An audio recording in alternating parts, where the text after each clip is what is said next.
We're very, very frightened. Just what is the Fundamentalist Church of Jesus Christ of Latter-day Saints, the FLDS? What do they believe, and how do they pass those beliefs down from generation to generation? The group split off from Mormonism in the late 19th century over the issue of polygamy. Mormons renounced the practice. Fundamentalists believe the more wives a man takes, the closer he gets to God. FLDS members tend to live in isolated compounds like Colorado City on the Arizona-Utah border. The group was largely left alone for generations until 2003, when one of its members was convicted of bigamy and sexual abuse of a minor.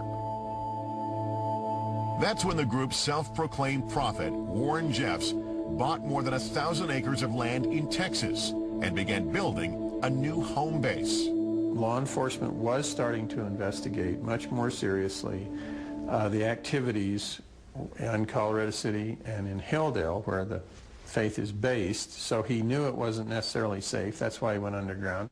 I believe his intention was to cherry pick the cream of the crop of the most faithful. I think he was just slowly trying to build his Zion, his kingdom. Warren took the most faithful and moved them down there. They are the ones who would never turn their backs and never betray him. He thought he would be much safer in Texas than in Utah or Arizona. The yearning for Zion Ranch is nearly 50 miles from the nearest city and is extremely secluded. According to former FLDS member Rena Mackert, that's no accident. The idea, she says, is to cut off information into and out of the compound. She says this isolation makes it easier to enforce strict adherence to FLDS doctrine and discourage any questioning about the group or its leaders. They control everything in everyone's lives. They control what they eat, what they can or can't drink, how they dress, how they do their hair, whether the men can have facial hair, what's acceptable and what's not. They are truly a cult.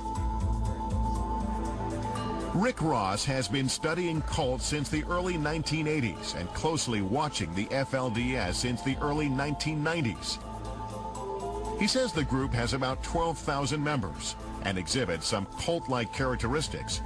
For example, he says cults isolate and control their members, foster an us versus them attitude about the outside world, make it difficult for members to leave, and demonize those who do leave. The FLDS would be comparable to groups called cults in the way in which they manipulate and control the members of the organization. When I say that, I'm talking about control of the environment, control of communication, control of information. If you can control everything that goes into the mind, you can control the mind. But attorney Ken Driggs, a Mormon who has written about the FLDS, disagrees. I do not see them as a cult. I do see them as non-traditionally religious. I do see them as people attempting to live their religion but kind of outside of the mainstream society. They recognize that there are tensions between the kinds of practices and customs in mainstream society and the way they want to live, and they want to retreat to the lifestyle that they think is important. Good morning to everyone. The FLDS bristles at the idea that it's a cult or that its women are victims of oppression or mind control. These FLDS mothers, appearing on NBC's Today Show 13 days after their children were taken away in the April 3rd raid, insist their freedom hasn't been curtailed at all. There is no force in our work. It's all choice. Everyone's allowed to choose. Could it be that our modern American take on things just keeps us from understanding who these people really are? Forensic psychologist N.G. Burrell has not met these women. His comments are based on their interview. He attributes at least some of the group's problems to a conflict of cultures. How could they love us if we abuse them?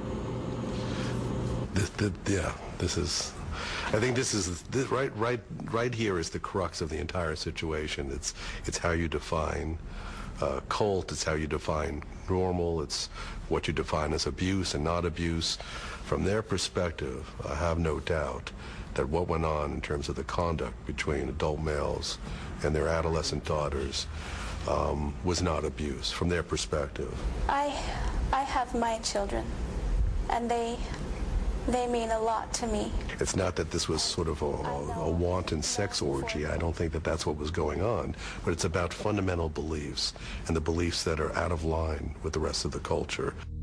So if a woman is willing to obey the strict FLDS doctrine of submitting to men and allowing her daughters to marry young as she herself likely did, isn't she just practicing her religion, her constitutional right? Or, as the state of Texas originally alleged, is she enabling her daughter to be the victim of child sexual abuse, all in the name of God? The women have to hand over their children in order for the men to abuse them in this organization. What they would say is that this is how they've been raised, this is what they've been taught, and it's true. There is a cycle of abuse that creates the organization that they are. It doesn't give them an excuse for their behavior, but this is what's been done within this group for over 100 years.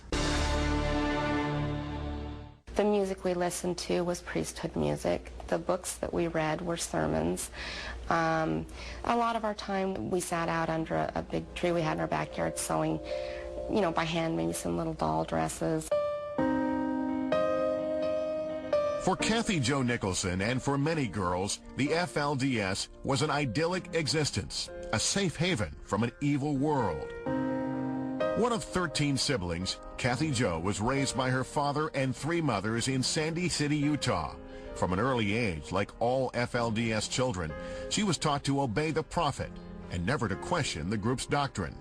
Among other things, she was told marriage was her only path to heaven, and that the group's spiritual leader, the prophet Leroy Johnson, was an immortal God. And she believed. It was just a very religious environment, very strict. We got up in the morning and we knelt and we said prayer. The art that we could have on the wall was either a quote from the prophet or from books or sermons of former prophets. If Kathy Jo or anyone inside the FLDS community showed frustration with the rules, they were simply reminded to keep sweet. Keep sweet means keep your mouth shut and follow the program, or we'll crush you. That's what keep sweet means. This mantra of keeping sweet, it's basically if you don't toe the line and keep this smile on your face and do exactly what the prophet or your father or your priesthood head tells you to do, you know what? We're gonna come down on you like a load of bricks. Keep sweet was just the standard that we lived by. It was a way to rein us back in, to snuff out any kind of emotions we may feel. Much was expected of the FLDS flock, but as this Warren Jeff sermon shows, most of the burden fell on the women. Many young men, when they receive their first wife, are just so untrained. And the woman, if she's not careful, will be overbearing and always ask permission for what she wants. Young ladies, build up your husband by being submissive. That's how you will give your children the success. You will want your children to be obedient and submissive to righteous living. The woman's role in the FLDS is to serve her priesthood head, bear children. That's a huge part. There is no belief in birth control, and within the community they have an abundance of ovulation test kits that they get in bulk, and the women are to find out when they're fertile, and the husband would be theirs for those nights so that they could procreate. According to Kathy Jo, all marriages were arranged by the prophet, and she says a girl could be called to the altar as soon as she reached puberty. So in 1985, at age 14, Kathy Jo began preparing for her own celestial wedding. I began sewing my wedding dress at the age of 14. I had a very romanticized fairy tale of how it was going to be. I knew that I probably wouldn't be a first wife, but even if that were the case, then there would be others to come. As a teenager, Kathy Jo attended Alta Academy, an FLDS-only school. where then principal Warren Jeffs was a central figure. We just worshipped him. He could be very charismatic and very loving. There was even a period in my life when I thought that it would be a privilege to be one of his wives. Jeffs was so intent on developing young minds to eagerly follow FLDS teachings, Kathy Joe says they learned little else. We learned the basics, reading, writing, arithmetic. However, we didn't get a glimpse, not even a glimpse of world history or, science. Jeffs even taught his students that this never happened. It's one small step for man. Kathy Joe says FLDS doctrine held that God set aside the moon and the planets for the faithful in the afterlife. So the idea that NASA beat them to it was simply unacceptable. One